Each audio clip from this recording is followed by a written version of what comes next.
오늘 목사님이 아까 소개하신 것처럼 리멤브런스 선데이입니다. 오늘 아침에 제가 교회 오기 전에 CTV 뉴스를 보니까 런던 영국에서는 벌써 여왕이 리멤브런스 선데이를 맞이해서 예배를 드리는 그런 장면도 있었고요.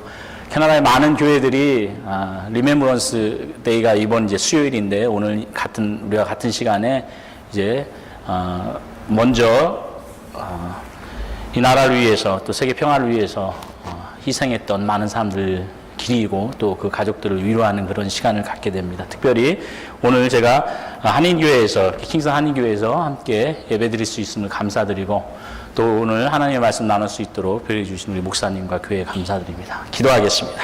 고마우신 주님 감사합니다. 특별히 부족한 종을 부르시고 또 세우셔서 오늘 하나님의 말씀을 증거하게 하시니 감사합니다. 부족한 종의 모습을 뒤로 감추시고 특별히 리멤브런스 선데이 우리가 오늘 이 자리에 있을 수 있는 것은 물론 주님의 은혜요 또한 이 땅의 평화와 또 안녕을 위하여 수고하고 있었던 많은 이들이 있었기에 그들을 기념하고 또 함께 생각하는 귀한 시간을 가지려 합니다. 원수마귀 틈타지 못하도록 인도하여 주시고 하나님의 말씀을 통하여 귀하게 은혜를 서로 나눌 수 있는 복된 시간이 될 수 있도록 인도하여 주시옵소서. 예수 그리스도의 이름으로 기도드립니다. 아멘. 제가 2001년에 캐나다에 왔습니다. 지금 2015년이니까요. 15년, 해수로 15년이 되었는데 지나고 보니까 제가 여러 차례 이사를 했는데 다른 도시로만 6군데를 이사를 했습니다. 평균적으로 하면 2년 반밖에 안 사는 걸 되게 짧게 처음에 공부하러 오고 또 한인교회에서 목회하고 그리고 또 캐나다 교회로 갔다가 군에 오면서 또 몇 번 더 이동을 해서 아주 짧게 이동을 하게 되었습니다. 물론 저보다 훨씬 더 오래 이민 생활을 하신 분들 그리고 더 많은 이사를 하신 분들도 계실 것이고 그럴 텐데 제가 지난번 크게 6번 이사를 하면서 잊히지 않는 이사가 몇 번 있는데 그 중에 한 번이 2011년에 그 사스카촌에서 이 트렌튼 공군기지로 올 때 일이었습니다. 그 전에 한번 제가 사스카촌에 공부를 마치고 피로버로 온타리오로 목회를 올 때 아이들과 함께 미니밴을 타고 온타리오로 그때도 3일에 걸쳐서 이사 왔던 기억이 있는데 그러면 다시 사스케촌에 이제 목회를 가면서 비행기를 타고 갔고요. 다시 또 온타리오 이제 군에 오면서 아이들이 어느 정도 컸거든요. 저희 큰 아이가 지금은 이제 12학년인데 그 당시에 7학년을 마쳤던 걸로 제가 기억이 나는데 그래서 이제 아이들과 함께 그럼 비행기 타지 말고 다시 한번 차로 이사를 오자. 그래서 이제 3일 계획을 했습니다. 저희가 살던 곳에서 이제 트렌튼까지 3,000km를 3일 만에 한번 이사를 오자. 이렇게 해서 이제 미국으로 이번에는 오기로 이렇게 계획을 했는데요. 이제 이사 오기 전에 여러 가지 계획들이 있잖아요. 이제 트럭도 다 이렇게 어레인지를 하고. 가장 중요한 것 중에 하나가 중간에 자는 거죠. 그래서 이제 3일 동안 시간을 잘 배려해야 되니까. 그래서 2주 전에 이제 호텔을 예약하려고 인터넷에 들어갔습니다. 특별히 저희가 살던 곳에서 이제 미국 국경까지 한 1시간 반, 거기서 1시간 더 가면 노스다코다에 마이노시라고 하는 동네가 있었습니다. 그래서 이 마이노시에 저희가 가끔 가면 자던 곳이 있었거든요. 그래서 그 호텔을 예약하려고 했더니 여기 표현되는 호텔이 솔드아웃 된 거죠. 방이 없어요, 빈 방이. 물론 이제 여름이라 이동철이기도 하지만 그 사스케이천 매니토바 알버다가 오일 부밍 때문에 이제 많은 사람들이 이사를 오게 돼서 호텔에 지내는 사람도 있고요. 그래서 그 동네에 있는 다른 호텔들을 이제 인터넷을 통해 해보니까 없어요. 그래서 직접 전화를 해도 방이 없다 그러죠. 여러분 아시는 것처럼 이사한다는 게 그 동네에서 해도 그렇지만 먼 곳으로 갈 때 이사하려면은 많이 힘든 게 있잖아요. 그러니까 많이 갈 수 없으니까 제가 이제 3시간 거리를 딱 정해 놓은 거였는데 그래서 어쩔 수 없이 이제 1시간 조금 더 가서 호텔을 자려고 인터넷에 보면 거기도 방이 없고 또 1시간 하다 보니까 못 찾아서 미네소다에 있는 곳까지 저희 집에서 한 7시간 거리에 있는 호텔에서 겨우 방을 구할 수밖에 없었던 거죠. 이사를 제 생각에 계획하면서 이삿짐을 다 싸고 빨라야 한 4시 정도에나 출발을 할 수 있을 것 같아요. 아침 이른 시간부터 짐을 다 싸도 7시간을 가려면 빨리 가도 안 쉬고 가도 11시 아닙니까? 그렇죠? 어쨌든 그렇게 해가지고 그날 아주 조급하게 마음으로 짐을 다 실어서 계획대로 오후 4시에 이제 출발을 하게 되었습니다. 그래서 이제 3시간 거리에 거기를 가고 거기서 저녁을 먹고 뭐 이렇게 하면 이제 뭐 새벽 1시나 이렇게 도착할 수 있겠다. 그리고 또 8월이었으니까 얼마 더 없습니까? 뭐 쉬지도 못하고 그렇게 아이들과 함께 미니밴을 타고 출발을 했는데요. 가다 이제 복병을 하나 만났는데 저희 집에서 이제 그 국경까지 1시간 반 거리인데 제가 수없이 다녔던 길이거든요. 그런데 도로 한가운데 이제 이런 사인이 나타났습니다. 예, 도로 공사를 하고 있는 거예요. 못 가게 막아놓고, 이제 똑같은 사인은 아니지만 제가 이제 인터넷에 그림을 그렸는데, 디투어, 우회하라는 거죠. 길이 막혀 있는 거예요. 근데 사실 국경을 가는 길은 이 길밖에 제가 아는 길이 없거든요. 그리고, 불행히도 제가 모든 책을 이삿짐 가는데 쌓으면서 지도마저도 이삿짐에 그냥 보내고 마는 거예요. 왜냐하면 제가 그때, 왜 가는 길이니까, 그 고전에 제가 한번 또 횡단을 한 적이 있으니까 그냥 GPS 하나만 믿었거든요. 어쨌든 지도 없이 이제 차를 탔는데, GPS가 가르쳐 준 길, 그리고 제가 계획했던 길이 있잖아요. 그 시간 계획도 다 있고. 거기로 가야 되는데, 다른 길로 가니까 이 GPS가 너무너무 시끄럽게 하는 거예요. 예? 잘못 들었더라 이거죠. 그런데 이제 저는 저 디투어 사인만 따라 계속 가는데, 계속 시끄럽게 하는 거예요. 하지만 끌 수도 없는 게 지도가 없으니까 갈 수도 없잖아요. 그리고 이제 그 어린애들과 아내를 데리고 갔는데, 가장의 책임으로 불안해지는 거죠, 점점. 여러분, 사스캐치원을 가셨는지 모르겠지만, 이게 어디 하이웨이만 벗어나면 집이 거의 없거든요, 이렇게 들어가면. 그런 길을 따라서 가는데, 뭐, 저 디투어 사인이 제가 볼 때는 한 10분에 하나 정도 나타나는 것 같아요. 그러니까 이게 제가 제대로 가고 있는 건지, 잘못 가고 있는 건지도 모르겠어요. 집도 없고. 어쨌든 그렇게 이렇게 해가지고, 저희가 예정했던 것보다 한 1시간 이상 돌아서 숙소에 도착할 수 있었습니다. 저 디투어 사인이 없었다면, 그 공사 구간을 만나지 않았다면 아마 제가 계획했던 그 시간에 제대로 식사도 하고 화장실도 가고 그리고 호텔까지 갈 수 있었을 거예요. 근데 저 디투어 사인 때문에 저는 불편을 정말 많이 겪었죠. 그리고 마음적으로 고생을 많이 했습니다. 시간도 많이 버려야 됐고요. 수고도 해야 됐죠. 노력도 해야 됐습니다. 여러분 아마 비슷한 경험을 저와 비슷하게 하신 분들이 있을 것이다. 저는 그렇게 생각합니다.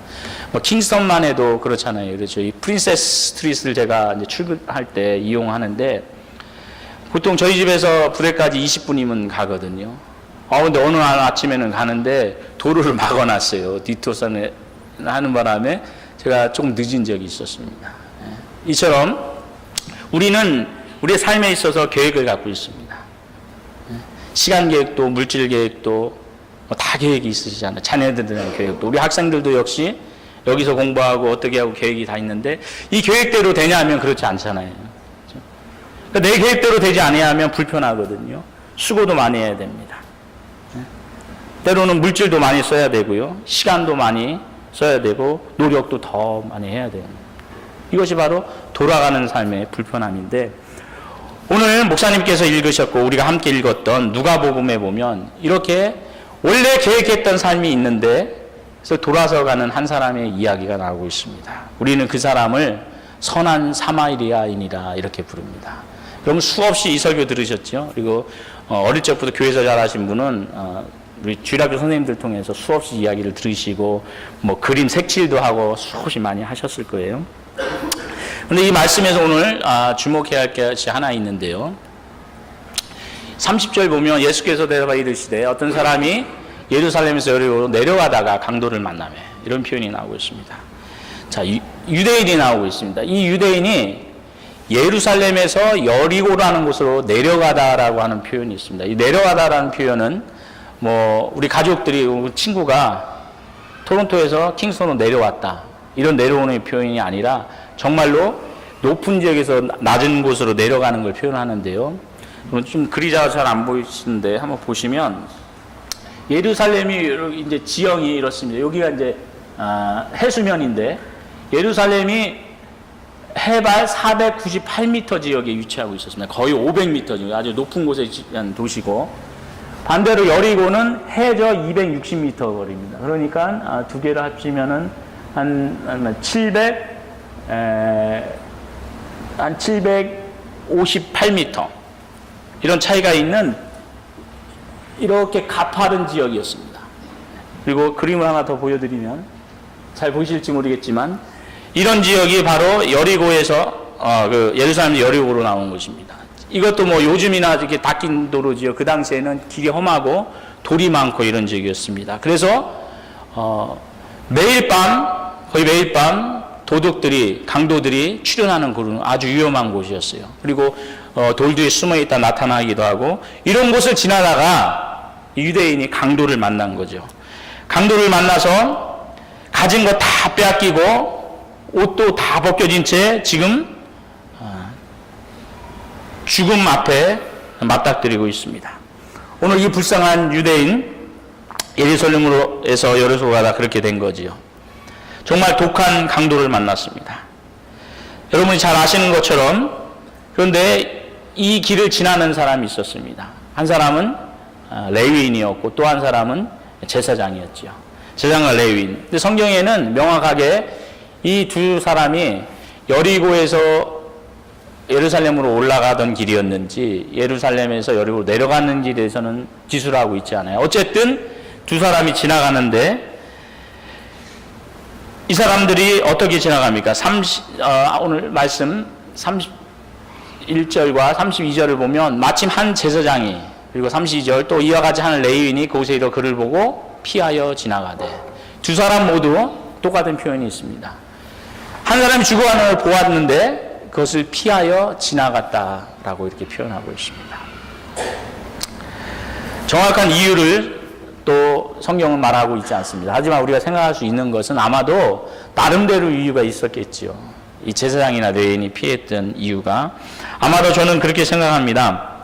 두 사람 다, 레위인과 제사장 다 성전에서 근무하는 사람이니까, 예루살렘에 있는 성전 근무를 마치고 집에 가고 있든지 아니면 성전 근무를 위해서 집에서 예루살렘으로 올라가고 있겠죠. 그러니까 만약에 성전 근무를 마치고 내려가는 길이었다면 나름대로 뭐 피곤하고 뭐 이러니까 죽어가는 사람이 있었지만 집에 가는 일이 바빴기는 그냥 갈 수도 있고, 반대로 지금 예루살렘으로 성전 일을 하러 올라가고 있었더라면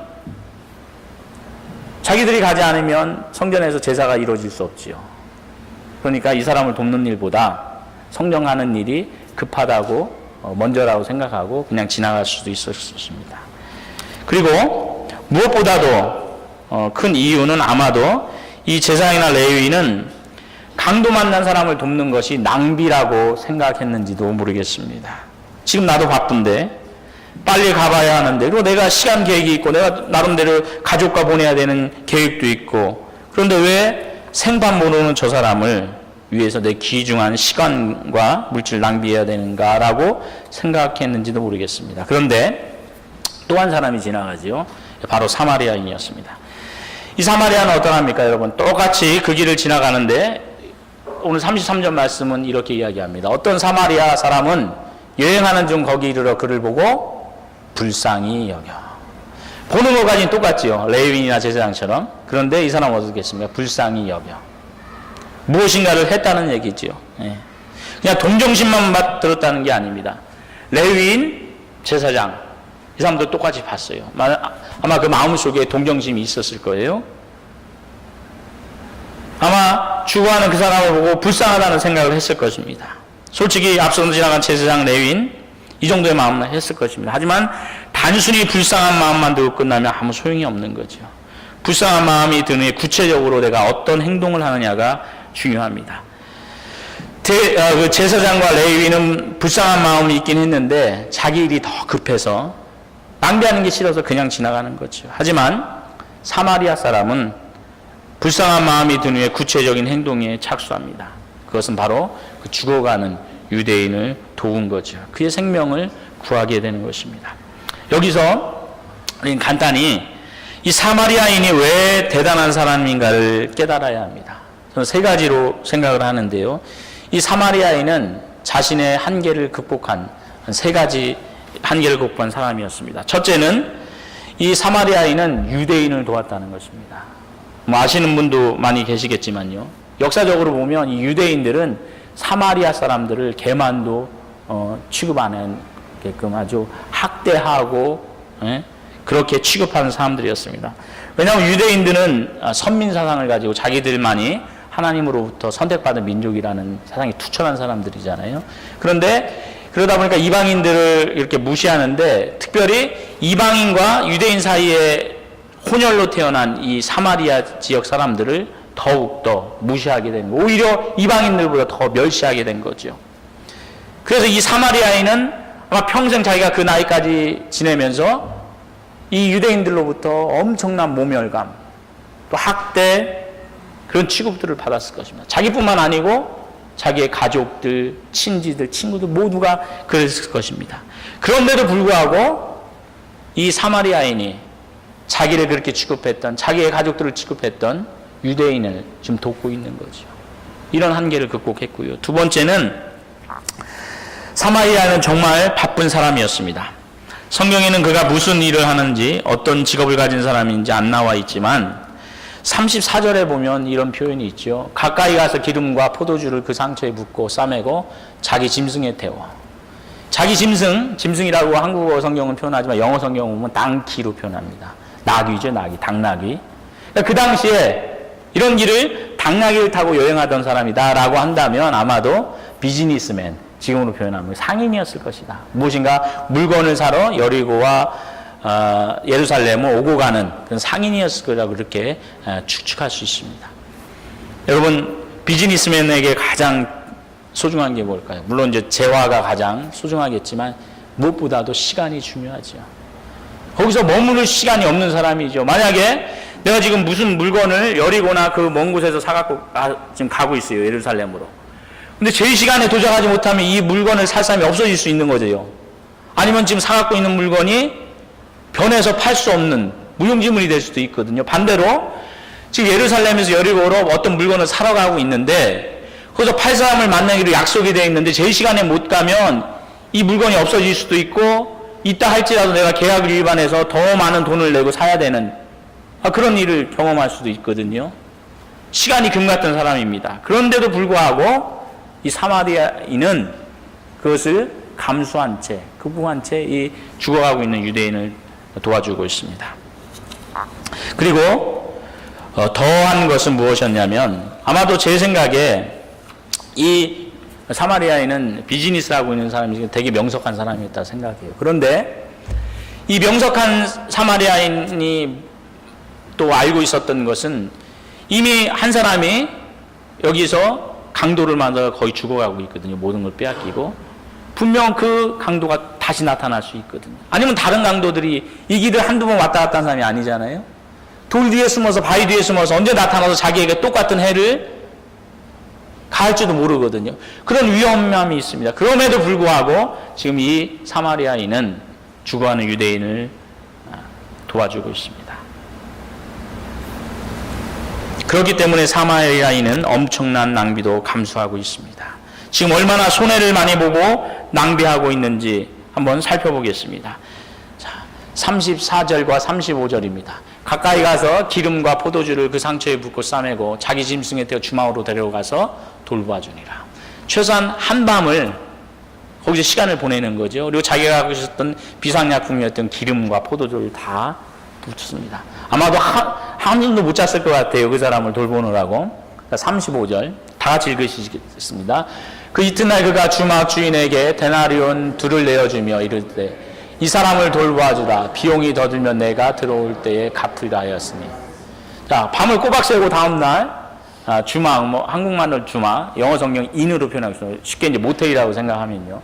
모텔 주인에게 오퍼를 하는 거예요. 이 사람을 잘 돌봐주라. 내가 돌아올 때, 그러니까 지금 바쁜 거예요. 이 사람은 빨리 가야 되는 거잖아요. 돌아왔을 때 돈이 더 들으면 내가 2 데나리온을 더 주겠다. 더 줄 테니 2 데나리온을 주면서 더 든 게 좀 더 주겠다. 그렇게 이야기를 하는 거죠. 이 34절 한 절만에서도 또 35절에서도 이 사람은 얼마나 많은 노력을 하는지 알 수가 있습니다. 자, 한번 보시죠.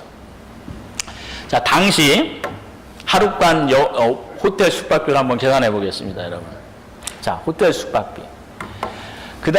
영어 성경 이 데나리온을 실버 코인으로, 그러니까 은화로 표현하고 있어요. 은화가, 그 당시 한 은화가 어느 가치였냐면 12분의 1. 그러니까 호텔 숙박비가 12분의 1 실버 코인이었습니다. 그러니까 이 얘기는 다른 말로 하면 뭐냐면 은하 하나를 주면은 12밤을 잘 수 있다는 얘기예요. 그럼 이 사람이 지금 2은하를 줬지요. 그러면 얼마를 잘 수 있는 돈을 준 겁니까? 24밤을 잘 수 있는 돈을 모텔 주인에게 준 거예요. 자, 지난 7월 말에 저희 가족이 저와 함께 킹스턴 이사를 왔습니다. 5월에 저희가 이제 하우스 헌팅 출입이라고 하는데 군대에서는 이제 집을 보러 왔어요. 롱 위켄드 동안에. 저희가 디비전 스트리트에 있는 홀리데이 익스프레스에서 잤습니다. 그때 이제 6박 7일이었죠. 그런데 하룻밤이 그때 107불이었습니다. 그게 이제 가버먼트 레이시예요. 플러스 텍스. 그 이사 올 때 7월 말에 저희가 이사 와서 여기서 이제 8일을 지내있는데 호텔에서 여름이라 킹스턴은 모텔비가 올라서 149불이었습니다. 자, 그냥 쉽게 100불이라고 하면 자 24일간의 모텔비를 이 사람이 냈어요. 100불씩 하면 얼마입니까, 여러분? 2,400불. 자, 근데 여러분과 제가 길을 지나고 있어요.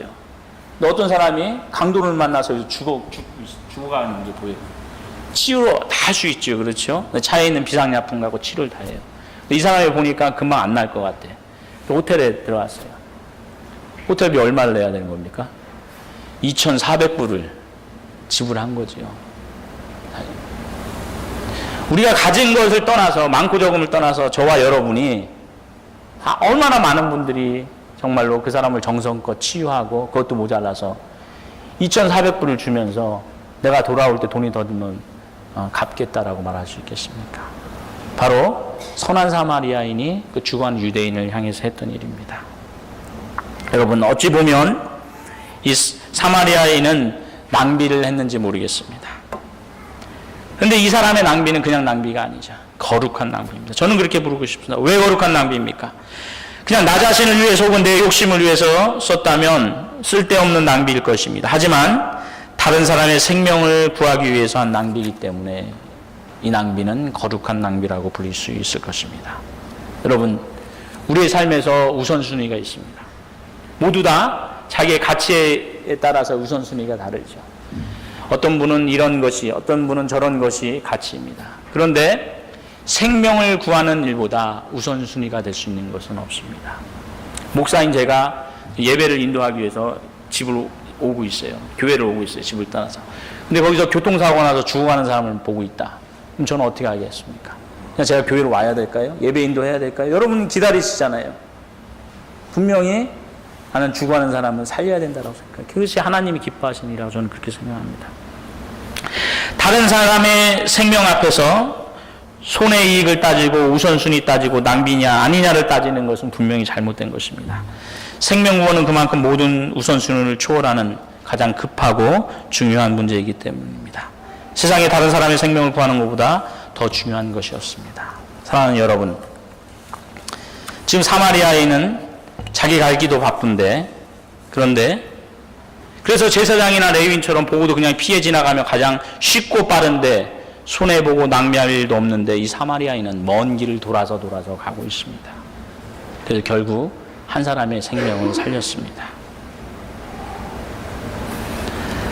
오늘 제가 이제 사마리아인을 예로 들었지만 이 세상에는 저 사마리아 같은 사람들이 너무나 많습니다. 특별히 썬데이를 맞이하면서 저는 한 형제를 소개하고 싶습니다. 올해가 2015년 한국 전쟁이 끝나진 않았죠. 한국은 계속 전쟁 상태고 정전 62주년이죠. 올해가. 그리고 2013년이 정전 60주년이었습니다. 7월 27일. 그 해에 많은 행사들이 있었습니다. 특별히 한국에 참전했던 많은 참전 용사들, 캐나다 용사들이 이제 연로하잖아요. 대부분 80대 중반에 후반이기 때문에 공식적으로 마지막 행사를 2013년에 했습니다. 온타리오 토론토 서남쪽에 가면 브램튼이라고 있는데 거기 한 공동묘지에 이제 한국 참전 용사들을 위한 비석이 있고요. 한국에서 주요 인사들과 캐나다 주요 인사들이 오고 2013년도에 기념식이 마지막으로 있었습니다. 크게 이제 제가 거기 가서 이제 세레모니를 했고요.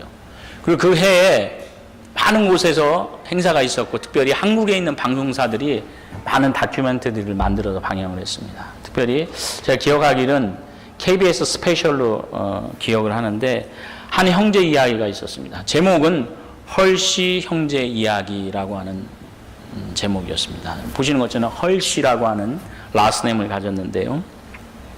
1950년에 한국에서 전쟁이 일어났습니다. 온타리오 저 북쪽 썬더베이 부근의 아주 작은 마을에 알치 헐시라고 하는 동생이 18살짜리 젊은이가 살았는데 이 친구가 한국에 전쟁이 났고 군인이 필요하다라고 하는 얘기를 듣고 입대를 합니다. 그래서 에드몬튼과 위니펙에 부대 기반을 두었던 PPC-LI라고 하는 부대에 이제 입대를 하게 돼서 한국 전쟁에 참전을 하게 됩니다. 그런데 어린 동생을 전쟁터에 보낸 형 조셉이 동생 생각에 잠을 못 이룹니다. 밤이면 밤마다 동생이 그렇게 수개월을 고생을 하다가 2살 형이었던 이 조셉마저도 동생을 보살피기 위해서 군에 입대하게 되고 이제 한국에 가게 됩니다. 지금은 우리가 이해할 수 없을지 모르지만 그 당시 뭐 통신 장치나 설비가 제대로 뭐 되지 않아서인지 같은 부대에서 근무하면서도 이 두 형제가 만날 수거나 통화할 수 있는 기회가 없었다 그래요. 그런데 이 PPC-LI가 한국의 가평전선에 그래서 흔히 이제 가평부대라고 이렇게 여기서 부르는데 이 가평전선에서 크게 공을 세웠던 그런 부대인데 가평에서 이제 중공군의 남하를 막는 그런 임무를 하면서 전투를 벌이며 수많은 희생자를 냈습니다. 그러나 어느 날 동생이 얘기를 듣는데 너와 똑같은 라스네임을 가진 병사 하나가 죽어가고 있다라는 얘기를 듣습니다. 그래서 얼른 가봐라. 여러분 안수 집사님 두 분 다 김 집사님이시잖아요. 두 분이 사촌이십니까? 아니시죠? 혹시 팔촌이십니까? 친인척 아니시지요? 한국 분들은 뭐 김씨라도 가도 뭐 지난번 목사님 안성무 목사님 저하고 저 안씨인데 친인척 아니거든요. 킹스턴에서 그때 처음 뵀었습니다. 근데 캐나다는 다르죠. 물론 이제 스미스, 로버트 이런 사람들이야 뭐 좀 많지만 똑같은 라스네임을 가진 사람이 별로 없어요. 라스네임이 같다고 한다면 이 사람은 분명히 친인척 관계인 거예요. 그렇죠? 근데 또 헐시라고 하는 게 이게 초콜릿 이름 헐시하고는 다른 스펠링이잖아요. 그러니까 이게 친인척 관계일 근데 동생은 이게 형이라는 생각을 전혀 못한 거죠. 그런데 피 흘리며 죽어가는 병사가 있는데 자기 형이었습니다. 그리고 이 형은 1951년 10월 동생의 품에서 피를 흘리고 사망합니다. 결국 형의 사체는 돌아오지 못하고 동생은 형의 유품만을 챙기고 캐나다로 돌아옵니다. 이렇게 516명의 병사가 가족의 품으로 돌아오지 못했습니다. 그 후에 60년 동안 동생은 형을 그리며 삽니다. 아무에게도 얘기하지 못한 채 자기를 돌보기 위해 자기를 따라 한국전에 참전했던 형, 그 형을 기리며 60년을 살았습니다. 그리고 얼마 남지 않은 생애 마지막 때에 동생은 자기 딸에게 유언을 남기게 되는데 자기가 죽거든 형 옆에 묻어달라고 하는 유언을 남기게 됩니다. 형은 지금 대한민국 부산에 있는 UN 연합군 묘지에 묻혀 있습니다. 그리고 숨을 거두게 됩니다. 알치발드 헐시의 딸이 이제 이 이야기를 이제 여러 곳에 전하게 되는데요. 그리고 오타와에 있는 상원의원인 한국계 상원의원인 연아 마틴에게 이 이야기가 들어가게 되고요. 또 뜨드린 분들이 모금을 시작하게 됩니다. 그리고 한국의 국가보훈처에서도 이 이야기를 알고 이제 동생이 사망한 뒤에 그 유해를 이제 화장하고 한국으로 가져가게 됩니다. 물론 캐나다 군에서도 PPCI 부대원들과 채플린을 보내서 한국에서 거대하게 환영식을 하고 결국 유엔군 묘지에 두 형제가 나란히 이제 묻히게 됩니다. 1950년도 지금부터 60여 년 전 이 땅에 있던 젊은이들 중에 2만 명 이상의 젊은이들이 한국전에 가게 되는데요. 몇 명이나 대한민국이라고 하는 이름을 들어봤을까요? 알고 있었을까요? 막 거의 모르지 않았을까요? 그 몇몇 정치인들 외에는 대한민국이라는 나라를 알지 못했을 것이라고 생각합니다. 그들의 수고가 없었으면, 또 희생이 없었으면, 어찌 대한민국 우리 고국의 번영이, 오늘날의 번영이 있고, 그리고 교회들의 번영이 있고, 그때 이 킹스턴에 한인교회가 쓸 수 있었겠습니까? 516명이라고 하는 젊은이들이 가족의 품으로 돌아오지 못했습니다. 단지 그 516명이라는 숫자가 아니라 그들의 가족들을 생각해 보세요. 그 외에 수많은 에피소드가 있습니다. 바로 이런 분들이 자기들이 계획했던 삶의 계획들이 있었고, 시간 계획이 있었고, 교육 계획이 뭐 있었지만, 돌아서 삶을 살아가서 결국 우리에게 풍성한 삶을 누릴 수 있도록 도운 분들이었다는 것입니다.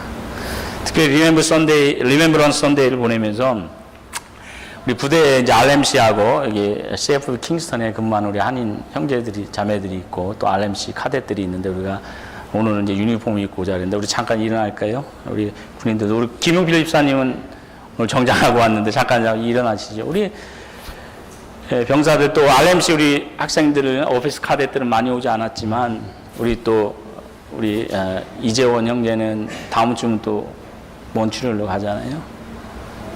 저희 큰아이가 4년 동안 고등학교를 3번 다녔습니다. 3군데.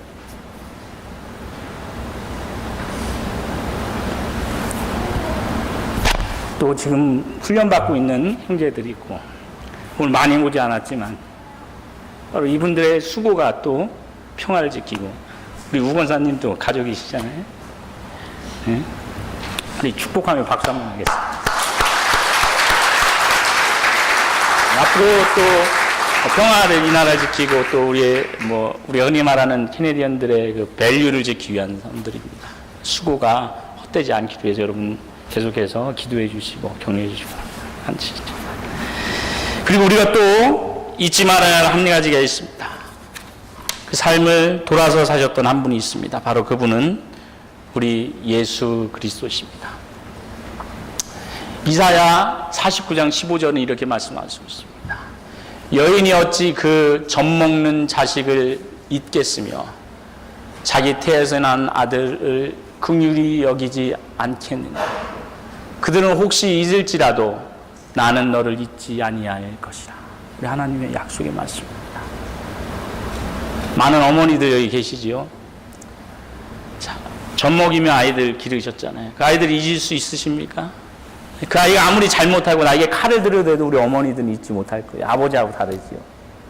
그래서 오늘 주님의 말씀에 의하면 그런 어머니도 아이를 잊을지라도 나는 너를 잊지 않을 것이다. 우리 하나님이 그렇게, 이 하나님의 은혜입니다. 그래서 그분은 예수 그리스도를 우리에게 주셨습니다. 이 전에 보던 긍휼이라고 하는 단어는 영어 성경에 compassion, mercy라고 하는 단어로 사용하고 있습니다. 히브리어는 라참이라는 말로 하고 있는데요. 이 compassion이라는 단어가 아주 의미 있는 단어입니다. come이라고 하는 단어하고 party라고 하는 이 라틴어가 합성이 되어 있는데 여러분 come이라는 말은 잘 아시는 거죠. 뭐 같이 하다, together의 의미를 있잖아요. passion은 passion of Christ, 그리스도의 순환의 뜻이 있습니다. 고통. 그런데 이 어원은 파티라고 하는 라틴어는 여성의 자궁을 의미합니다. 그러면 자궁이 어떤 의미입니까? 아이가 나오는 곳이잖아요. 네? 자궁과 같이 한다 무슨 의미입니까? 고통과 같이 한다는 것이죠. 세상에 많은 고통이 있습니다. 고난이 있습니다. 가장 큰 육체적 고통이 뭐라고 생각하십니까? 육체에서 우리가 아플 때 가장 아픈 곳 중에 하나가 눈이라 그래요. 그리고 뭐 다른 곳도 있는데 가장 큰 고통은 아이를 낳는 고통이라 그렇게 하잖아요. 그렇죠. 제 아내도 아들을 셋을 낳았지만 둘 낳을 때 제가 같이 있었는데 제 아내가 되게 착해요, 여러분. 그죠? 욕 같은 거 전혀 못 하는데 애 낳을 때는 조금 다르더라고요. 상상하실지 모르겠는데 근데 그게 또 주일 아침이었는데 제가 그때 전도사 치는데 너무너무 토요일날 피곤해서 그 산부인과를 갔는데 온돌방인데 너무 따뜻한 거예요. 그러니까 저는 잠이 그대로 오잖아요. 그러니까 이제 저보고 잠자고 있다고 자기는 아픈데 피를 쏟으며 여러분 막 저한테 정말 캐나 말라면 F 욕을 이제 평생 들어보지 못한 그만큼 고통이 크죠. 그런데 이 긍휼이라는 단어는 그런 고통까지도 함께 한다는 의미입니다. 그런 고통까지도 함께 한다는 하나님의 약속은 예수 그리스도를 통해서 우리에게 이 땅 위에 이루어졌습니다. 그분은 그 약속을 지키기 위해서 십자가에서 모든 고난은 고통을 다 하셨습니다. 하나님의 아들이시잖아요. 그렇죠? 하나님이십니다. 그렇게 하지 않으셔도 되는 분이 돌아서 가는 삶을 선택하셨어요. 이유는 한 가지입니다. 여러분과 저를 사랑하셨기 때문에 우리를 구원하기 위해서 그런 길을 택하셨습니다. 여러분 이제 말씀을 마치려고 합니다. 여러분 가지고 있는 것이 무엇입니까? 여러분 무엇을 갖고 계십니까? 별 생각 없이 이만하면 이민 와서 잘 살고 잘 먹고 있는 거지. 이만하면 내가 하는 공부 잘 마치면 이런 계획 따라서 이렇게 하면 되겠지. 그렇게 생각할 수 있겠지만 조금만 영적인 눈을 뜨고 주변을 둘러보면 우리를 향해서 나를 향해서 살려달라고 손을 휘저으며 물에 빠져 죽어오는 사람들이 도처에 널려 있습니다. 강도 만나 죽어가면서 날 도와달라고 나 좀 살려달라고 애원하는 사람들이 있습니다. 지금 내 주변에 고통과 아픔 중에서 내 기도와 관심과 도움이 절실한 필요한 사람 또 누구입니까? 그 사람들을 위해서 여러분 갖고 있는 생명줄을 기꺼이 던지시길 간절히 바랍니다. 제가 몇 개 부대를 킹스턴 오기 전에 근무를 했었는데요. RMC 출신 초급장교들, 한인 초급장교들을 여러 명 만났었습니다. 하나같이 하는 얘기가 킹스턴 한인교회예요. 정말 여러분 제가 거짓말을 하는 것도 아니고 허풍을 하는 것도 아닙니다. 교회가 얼만큼 자기들을 지원했고 자기들 케어했는지를 얘기를 하는 거예요. 한 친구는 뭐 여러분 기억할지 모르겠습니다만 4년이면 졸업할 학교를 뭐 좀 개인적으로 여러 가지 일이 있어서 5년 만에 졸업을 하는데 너무너무 힘들었다 그래요. 그런데 집사님들이 해주시는 그 따뜻한 말 한마디 힘이 되어서 또 RMC까지 오고 가는 길 자동차에서 기사하시는 집사님들이 해주시는 그 위로 한마디가 힘이 되어서 자기가 졸업할 수 있었다라고 그렇게 고백하는 RMC 졸업생도 만났고요. 바로 여러분이 하실 수 있는 그런 일이잖아요. 그렇죠? 지금은 수롭스럽지만 우리 또 퀸즈에 여러 학생들이 있잖아요. 우리 교회는 이 킹선 한인교회는 유니크하게 그런 사명이 있다고 저는 생각을 합니다. 다른 지역에서 할 수 없는 일이잖아요. 그렇죠? 여러분들이 수고하고 기도하고 밥 해주고 이런 모든 일들 차로 태워다 주고 오고 가고 쉽지 않은 일이잖아요. 마치 강도 만난 죽어가는 유대인을 살린 그 사마리아의 수고가 여러분의 지금 그 섬기는 수고와 별반 다르지 않다고 저는 생각해요. 하나님 앞에서는 똑같은 수고라고 저는 생각합니다. 여러분 어떤 생명줄을 갖고 계십니까? 내가 지금 갖고 있는 것 그것을 던지면 됩니다. 내가 가진 것 가운데 소중한 것을 던지고 낭비하면 그것이 곧 그 사람을 구하는 생명줄이 되는 것입니다. 그 한 영혼을 살리기 위해서 우리 주님은 십자가에 죽으셨습니다. 자신의 가장 귀한 생명을 아낌없이 낭비하셨습니다. 나는 그들을 위해서 무엇을 낭비할 수 있을까요? 생명구원의 이 위대한 사업을 위해서 얼마든지 더 먼 길을 그리고 더 힘든 길 그리고 더 손해보는 길도 주저앉고 가시는 우리 킹스턴 한인교회 성도들 되시기를 간절히 바랍니다. 기도하겠습니다.